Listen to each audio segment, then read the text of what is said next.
como Cruzoé apontou na Raiz em dezembro de 2023, na reportagem Um Choque de Anticapitalismo e na matéria de capa, De Volta para o Passado, o governo Lula vem garantindo lucros aos irmãos Batista às custas dos brasileiros. Vocês viram aí as imagens tanto da primeira matéria quanto da matéria de capa. Em junho, a gestão petista publicou uma medida provisória de socorro ao caixa da Amazonas Energia para cobrir os pagamentos pela empresa às termoelétricas recém-compradas pela Âmbar. Trata-se do braço de energia da JIF Investimentos de Joesley e Wesley Batista. O aumento na conta de luz, provocado pela MP, medida provisória, foi relativizado pelo Ministério de Minas e Energia, que tratou os valores como irrisórios. Os consumidores das regiões Norte e Nordeste vão pagar mais que os do Sul, Sudeste e Centro-Oeste, especialmente os consumidores eletrointensivos em energia, como as grandes indústrias. É o que aponta um estudo da TR Soluções, citado em reportagem do Estadão. Helder Souza, diretor de regulação da empresa de tecnologia especializada em tarifas de energia elétrica, afirmou o seguinte ao jornal, aspas, os mais afetados são os consumidores eletrointensivos das regiões Norte e Nordeste. No ER, eles são cobrados pelo consumo da energia mesmo e menos pela transmissão, transporte da energia. Todos vão pagar mais siderúrgicas, mineração, alumínio, indústrias de gases industriais, hospitais, tudo acaba se refletindo no custo final do produto. Fecho aspas. O Ministério de Minas e Energia, comandado por Alexandre Silveira, afirmou ao jornal que a MP promoveu um rearranjo de pagadores, incluindo as grandes indústrias na conta. A alegação da pasta é de que os valores estabelecidos no rateio dos consumidores de diferentes regiões do país são irrisórios.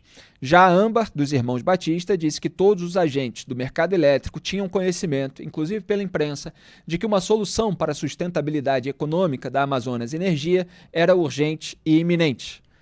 Eu acho engraçado até essa nota, Rodrigo Oliveira, porque fica parecendo, não, todos sabiam que alguma coisa precisava ser feita. E aí se aumenta a conta de luz lá no Norte e no Nordeste, e é como se algo precisava ser feito. Alguém tem sempre que pagar a conta. O que você destaca? É sempre a mesma história e são sempre os mesmos que pagam as contas, né? Somos nós, é o contribuinte brasileiro. E nesse caso, eles até conseguiram ir mais longe, né? Mesmo aqueles que provavelmente estão isentos aí de imposto de renda, por exemplo, vão ter que contribuir lá na tarifa social de energia elétrica, porque essa mudança toda acabou dividindo a conta com todo mundo. Mas ela fica ainda pior para quem está no Norte e Nordeste, porque como a indústria de lá vai arcar com a maior parte dessa conta, os produtos produzidos lá vão ficar um pouco mais caros para a população do Norte e Nordeste, em função dessa mudança. Mas essa ideia, né, dos amigos do rei, esse capitalismo de laços, né, onde é mais importante que você tenha amigos que sabem quais são os gabinetes e tem acesso aos gabinetes mais importantes em Brasília, é mais importante, né, é mais relevante para o seu negócio do que inovar, do que ser mais competitivo ou mais eficiente. Lá atrás, quando a gente falava nessa matéria da Cruzoé aí sobre o choque de anticapitalismo, a gente citava aquele caso da Venezuela, onde a Âmbar, de novo, conseguiu intermediar a compra de energia que passou a custar praticamente 4 vezes mais caro do que era pago antes dessa mudança até 2019. Beleza, você vai falar, não, mas passaram-se 4 anos. Sim, mas a inflação não foi 500%, né? Então, não havia justificativa, a não ser o caso de, olha, porque lá nas termoelétricas estava custando 1.100, então aqui eu vou te oferecer a 1.000, tá ok? E lá no começo, quando o Alexandre Silveira, nosso ministro de Minas e Energia, dizia que tinha que ser restabelecida, que a ideia era comprar da Venezuela. Vai continuar comprando da Venezuela com a intermediação da Âmbar. Olha que coisa. Conseguiu matar 2 coelhos com uma cajadada só.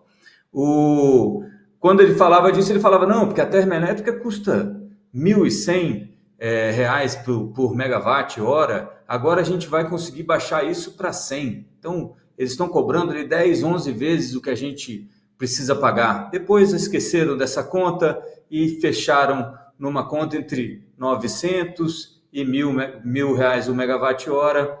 Depois que algumas reuniões foram feitas coincidentemente um pouquinho antes com os irmãos Batista. É o mesmo caso agora com essa história dessa compra da AMBA, desse socorro à Amazonas Energia, que compra energia dessas empresas da AMBA que são deficitárias desde novembro. A AMBA fechou negócio agora em junho, 3 dias depois caiu do céu essa MP que garante que a compra que eles fizeram não foi um mau negócio. Coincidências da vida, né? Eu que queria ter essa sorte.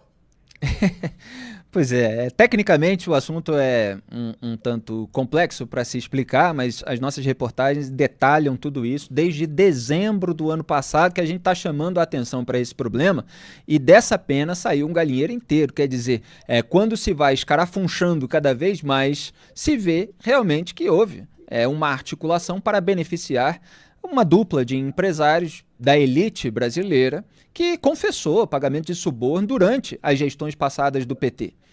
E é um partido, o partido governante, que tem um discurso de defesa da população de baixa renda. Agora, olha só, o que está presente na matéria é de que consumidores residenciais, comércio e até pequenas empresas com consumo mais baixo, das regiões Norte e Nordeste, pagarão mais 38 centavos por megawatt-hora.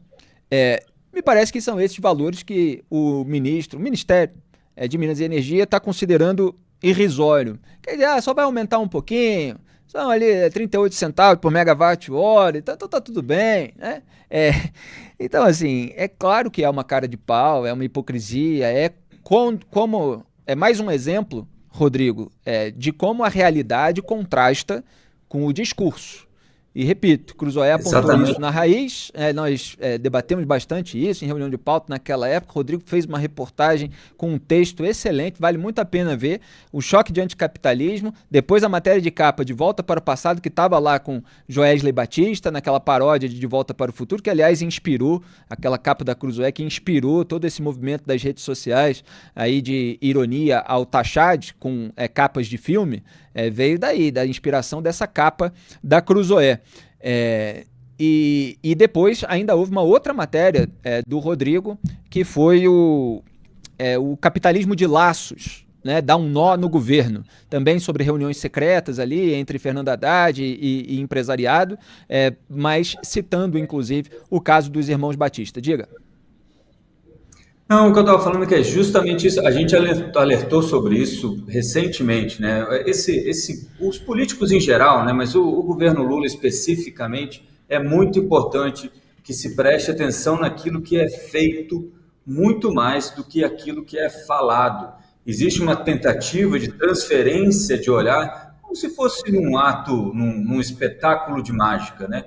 Você tenta manter a atenção do espectador, da sua plateia, na mão que não está fazendo nada, enquanto a outra mão é a que está fazendo. Então, a gente precisa prestar atenção no que está sendo feito e não no que está sendo falado, porque isso, por mais irrisório que seja ou que pareça, obviamente tem o condão de estar criando despesa, criando custo para quem mais precisa, enquanto no discurso você sempre está dizendo que são essas pessoas que você está defendendo. Mas quando você vai ver na prática, acaba que são elas que estão bancando um pouco dos negócios da Âmbar Energia, a taxa da blusinha, e por aí vai, né? Se você procurar, vai achar mais.